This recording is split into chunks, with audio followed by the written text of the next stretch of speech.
बिस्मिल्लाहिर्रहमानिर्रहीम। आप देख रहे हैं global tourist YouTube channel.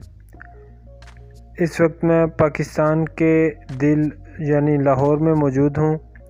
Lahore Pakistan का आबादी के लिहाज से दूसरा बड़ा शहर और दुनिया का 26वां बड़ा शहर है। ये सूबा पंजाब का दारुल हुकूमत और सबसे बड़ा शहर है।